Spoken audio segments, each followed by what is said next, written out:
evening, visitors. Welcome to the Australian War Memorial's Last Post ceremony. My name is Richard Cruz, and joining us today from the Royal Australian Navy is Captain Lisa Batchelor. We're honoured to acknowledge Lieutenant General Riyad Jalal Tawfiq, Iraq Ground Force Commander, Lieutenant General Angus Campbell, Chief of Army Australia, and the accompanying delegation. We welcome the veterans who have served, those that are still serving, and the families that love and support them. We acknowledge the members of RSL and Services Clubs Association, RSL Victoria and RSL Queensland, who are watching the broadcast of this ceremony across Australia. During this evening's ceremony, wreaths will be laid at the base of the Pool of Reflection by visitors and students on behalf of the following schools. From Victoria, Mercy College, Coburg, and from New South Wales, St John the Baptist Primary School, Woy Woy South. Australia's Federation Guard is a tri-service ceremonial unit of the Australian Defence Force. They provide a ceremonial presence at civil and military events and during visits to Australia by foreign dignitaries. The Guard will now dismount the catapult party from the tomb of the unknown Australian soldier within the Hall of Memory.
I invite you all to please stand and join in singing the national anthem.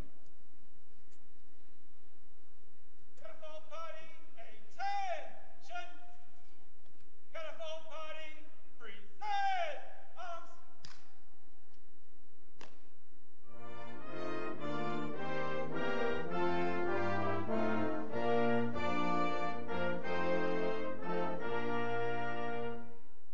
Australians, oh let us rejoice, for we are young.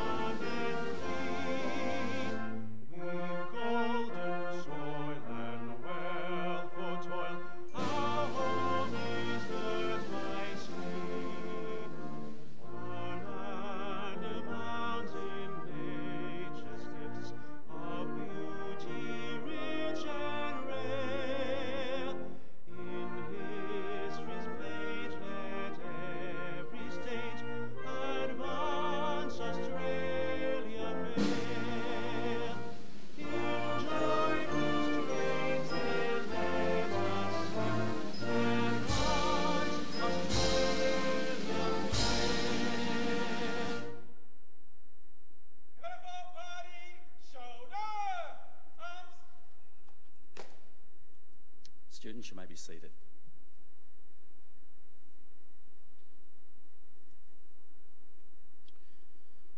The Australian War Memorial was the vision of Charles Bean, Australia's First World War official historian.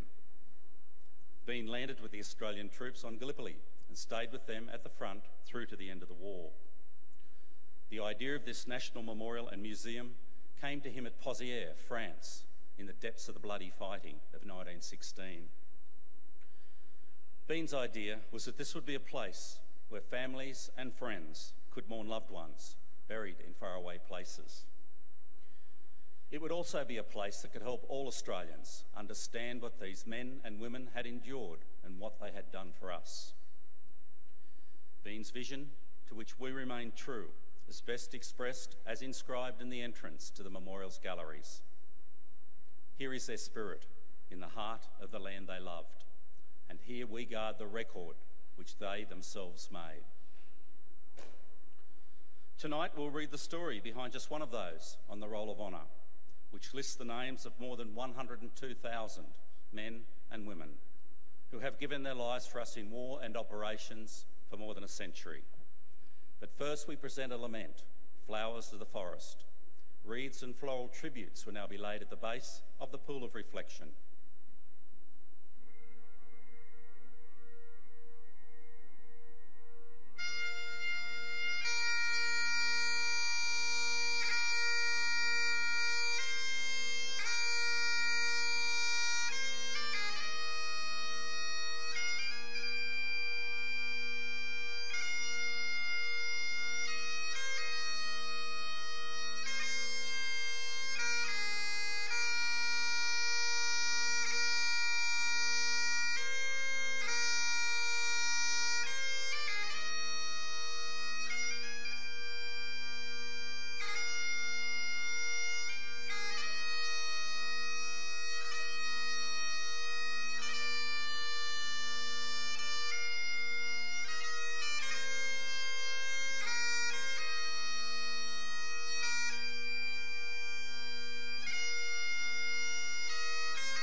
Today, we remember and pay tribute to Corporal Charles Brooke Burgess. Known to friends and family as Charlie, Charles Burgess was born in Laverton, Victoria on the 10th of July 1893, the first of 8 children born to Brooke and Elizabeth Burgess. He grew up in Williamstown and attended North Williamstown State School before becoming an apprentice sign writer, working for Burke Brothers in Melbourne. During this time, he also joined the Royal Australian Naval Reserve. Burgess was mobilised in early August 1914 and joined the Australian Naval and Military Expeditionary Force, which was raised to seize German territory in the Pacific. On the 11th of September, elements of the force landed at Cabocal in North New Britain and moved inland to capture a radio station. There were several skirmishes with German and native troops along the way, but the radio station was captured that afternoon. Burgess did not take part in the landing or fighting during the day. His company came ashore later and was involved in the occupation and administration of Rabaul and wider New Britain. Burgess returned to Australia with the majority of the expeditionary force in February of 1915. He and many of his Royal Australian Naval Reserve comrades from Victoria went on to enlist in Sydney on the 1st of July. After a month in a training depot, the men were posted to the newly raised 30th Battalion, where they formed Alpha Company. The battalion embarked from Sydney on the 9th of November aboard the transport ship Beltana, bound for Egypt. The battalion remained in Egypt until June 1916, during which time Burgess was promoted to Lance Corporal. After disembarking at Marseille, the battalion made its way to the north of France and the nursery sector around Armentières, where they were introduced to the rigours and routines of trench warfare. The 30th Battalion's first major action was at Fromelles. Initially, carrying ammunition and supplies, the battalion was soon drawn into the wider fighting and suffered heavy casualties in the disastrous attack. Burgess was promoted to corporal in August and with his battalion rotated in and out of the front line for the remainder of that year. In November, with the onset of the bitter winter of 1916 and 1917, Burgess developed trench feet. He was hospitalised and evacuated to England, where a long period of recovery followed. Though medically downgraded, Burgess was posted to the 3rd Command Depot at Herdcott in June of 1917. He spent the remainder of the year as an instructor and slowly regained his fitness. In early February of 1918, he sailed for France and rejoined the 30th Battalion at Wolvergem Camp in Belgium. The 30th Battalion was in reserve the following month when the Germans launched their spring offensive. By the end of the month, the battalion had moved into France and were located in Gentle Wood near Villers-Bretonneux. On the morning of the 7th of April, Burgess was on guard in the battalion's transport lines when a German aircraft flew over the Australian positions and dropped a bomb that landed close to him. The resulting explosion killed Burgess and 2 other men instantly. Burgess and the others were laid to rest that afternoon in the Boves East Communal Cemetery. He was 25 years old. His name is listed on the Roll of Honour on my right, among almost 62,000 Australians who died while serving in the First World War. A photograph of his headstone is displayed today beside the pool of reflection. This is but one of the many stories of service and sacrifice told here at the Australian War Memorial. We now remember Corporal Charles Brooke Burgess, who gave his life for us, for our freedoms, and in the hope of a better world.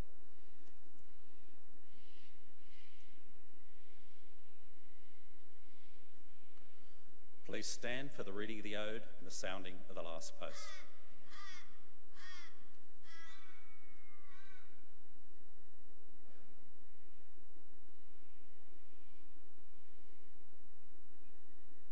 They shall grow not old, as we that are left grow old.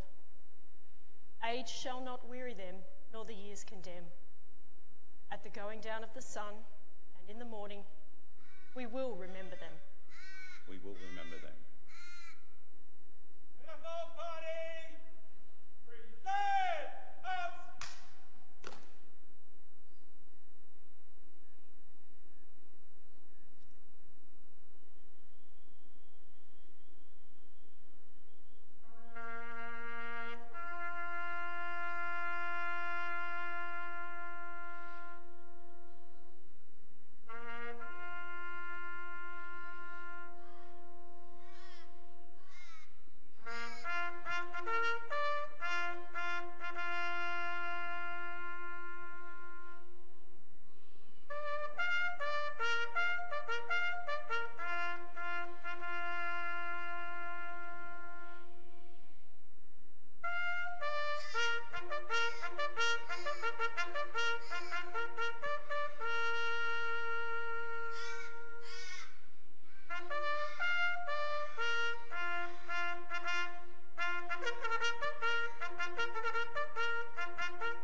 forget.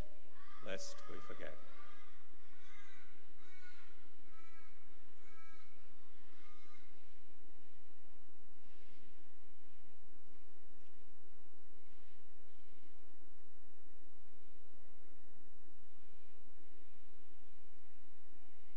Carnival party outwards! Turn! Carnival party quick! March!